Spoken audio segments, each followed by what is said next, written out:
Hello, boys and girls, ladies and gentlemen. My name is Clint Stoker. Welcome to another My Thoughts on. Today I'll be doing my thoughts on the new Marvel film that just came out recently, Captain Marvel. This film's been getting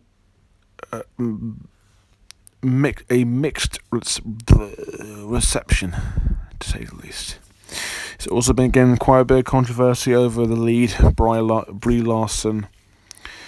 And I was a bit worried because I knew this film wouldn't be my cup of tea exactly, but I didn't know if it was going to be bad or whatever.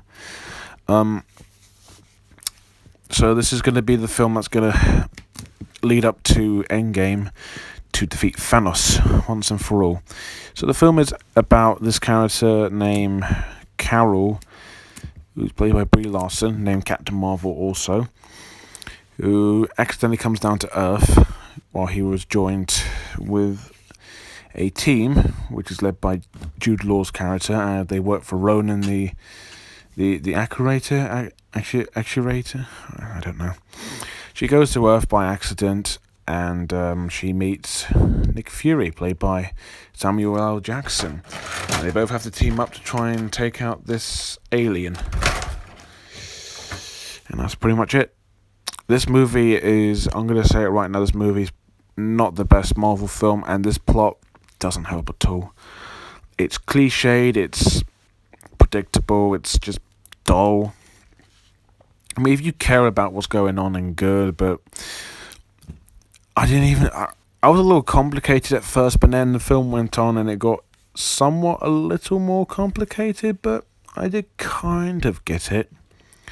But at the same time, the movie just doesn't answer any questions. It becomes, this is actually the Last Jedi of the Marvel films, where they raise questions, then answer them.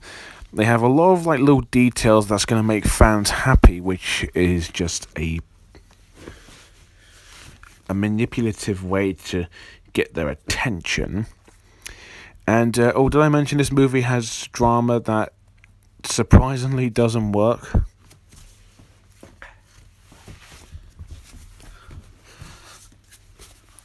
Look, I mean, if you cried at this, fine, but I didn't really feel anything. It was just kind of dull and not very interesting, you know. Excuse me. Yeah. What else? The comedy. I'll happily admit the comedy is quite decent, although that's not saying much. The biggest laugh that the movie gets is from Samuel L. Jackson, who is pretty much the funniest character in the film, and the one who's actually trying. There is one or two funny things from Jude Law, which is good stuff. However, and this is just like Venom, the film has moments where it has something going on, a character does something silently, and then the audience just go. At times I went. Sometimes I went. But, and I did laugh at.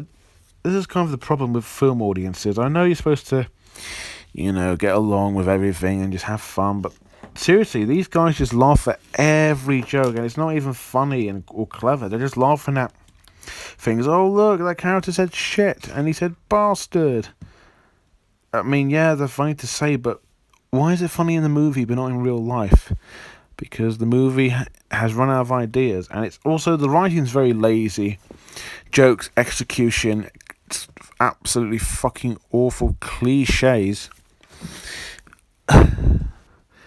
It doesn't try anything new. It just goes with the same old formula: action, comedy, character development, heart, cutscene, Stan Lee, not cutscene, after credits scene, Stan Lee cameo.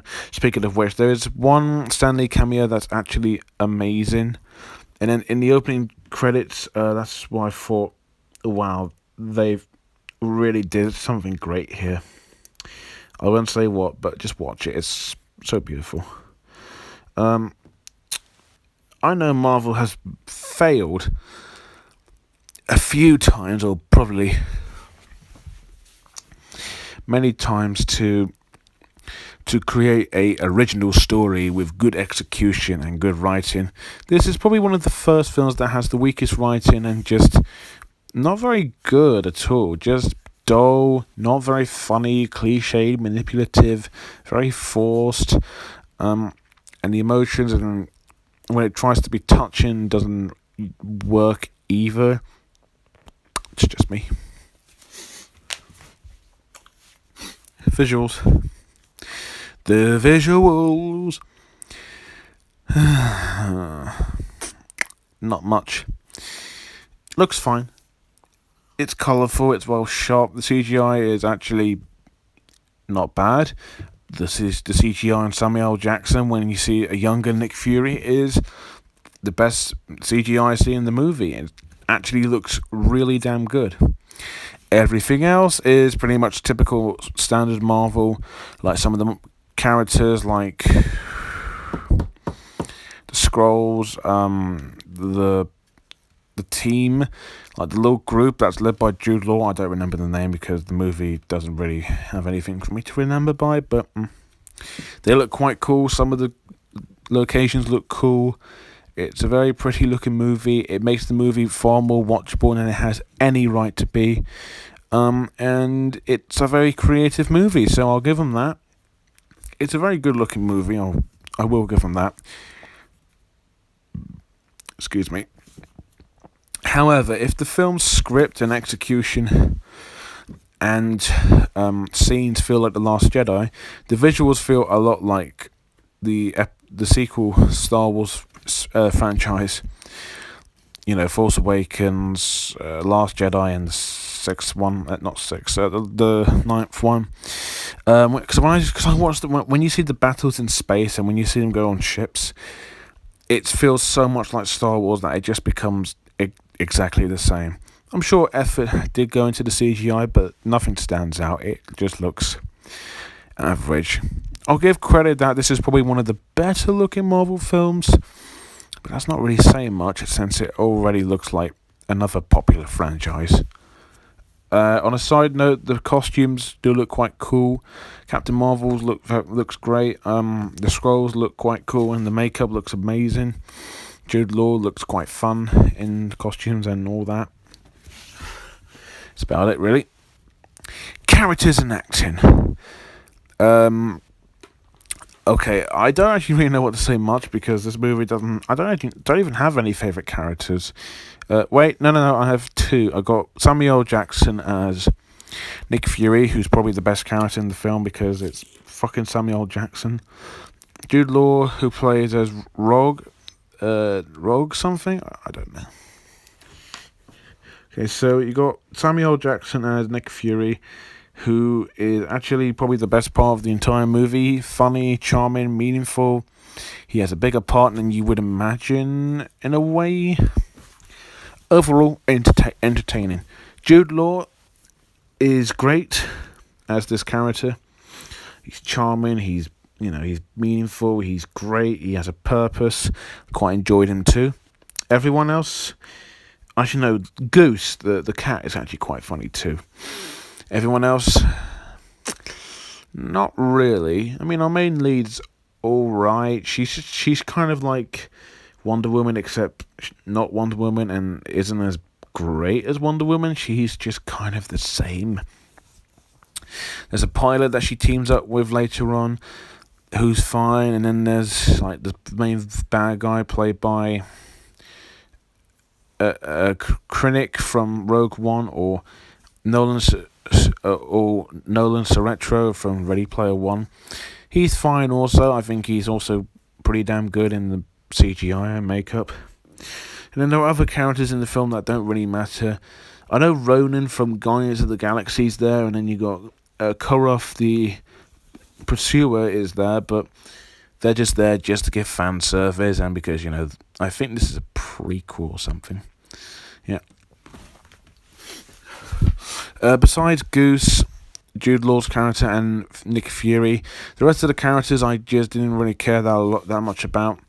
I know you're supposed to care about Captain Marvel, but I really didn't. She was just too bland, too generic. Reminded me a bit too much of Wonder Woman, who is much better in my opinion. The acting's fine. So we better address the elephant in the room. Brie Larson is fine as Captain Marvel. A lot of people are saying that she's not very good or she's just annoying. I don't know about you, but I'm quite lost with this controversy going on. Like, no joke, there's like 46,000 dislikes and 46 likes on the Wired autocomplete interview video with Brie Larson. I'm like, I don't get it. What is this? Some people are saying she's annoying and she shouldn't exist. I think she's fine. I think she's good in the role, but there isn't much to her. She's just playing exactly who you think should play. Jude Law is pretty great as always. He was also great in Crimes of Grindelwald and all that. I quite enjoyed him here, and I thought he was probably the most entertaining one. Samuel Jackson is... I mean, come on. Samuel Jackson. How can you go wrong with Samuel Jackson? He's so entertaining and just so fun, and I really enjoyed him. Who else? Nolan Sorrento from Ready Player One. I mean, I know the actor's first name, but I can't say his second name because it's long.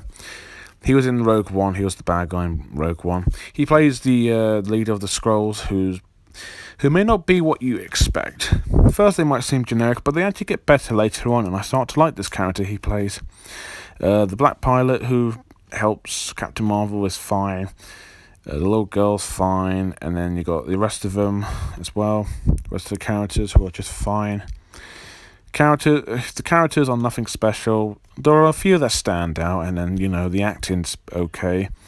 So I guess not much else to say about them, but they're just... I mean, what can I say about it? It's probably the most cookie-cutter, average, generic, cliche, predictable, safe, in a way, Marvel film. Probably it's one of the weaker films. I know people say Black Panther is, but this one is worse than Black Panther. And this has got like a 39% on Rotten Tomatoes from audiences. Critics is like 79, so this movie's a bit mixed in reception. The plot line is cliched. Visually, it doesn't look like anything special. Characters, I don't really have that much care about. The acting's okay, at least from our lead. However, its humour can be effective, even though if it's just forced. Visually, it's pretty good. There are definitely some characters that stand out, and some of the acting is great. If you just want to see a fun, dumb Marvel film, see this one, even though it's not that good. If you just want to see a complex and great movie this movie has a message for females, I would say see Wonder Woman. But if you're interested in this, then give it a shot. It does have a good message and moral, even if it's a bit hammered in. It's still good, but go and see it if you need to. My recommendation, I say give it a rent on DVD or buy it on Blu-ray or something. I wouldn't recommend it in the cinema. It's kind of a waste of time and just kind of dull. One of the weaker Marvel films, even though it's not terrible. I'm afraid this one gets 6.4 out of 10. I know I gave Venom 4.1 or something, but that technically was Sony. This one's Marvel's fault this time. So yeah, I know this review was a bit short, but I didn't have a lot to say about it. So yeah. Next up, I'm going to try and do Dumbo when it comes out, which... Actually, I don't know. Am I going to see Dumbo? If I don't see Dumbo, in April it's going to be Missing Link, and then after that... Oh, no. For Missing Link, I'm going to have to do Coraline, Paranorman, and Box Trolls for Missing Link. Then for Wonder Park, it'll have to be Rango and the Adventures of Tintin. And then Endgame, well, it's just that. So I probably will do Dumbo next, even though I'm a bit skeptical about it. So yeah, thank you guys for watching. What do you think of this movie? Is it shit? Is it great? Is it meh? Let me know below. Are you going to see it or not? Thank you guys for watching. Don't forget to like, comment, and most importantly, subscribe. Until next time, bye for now.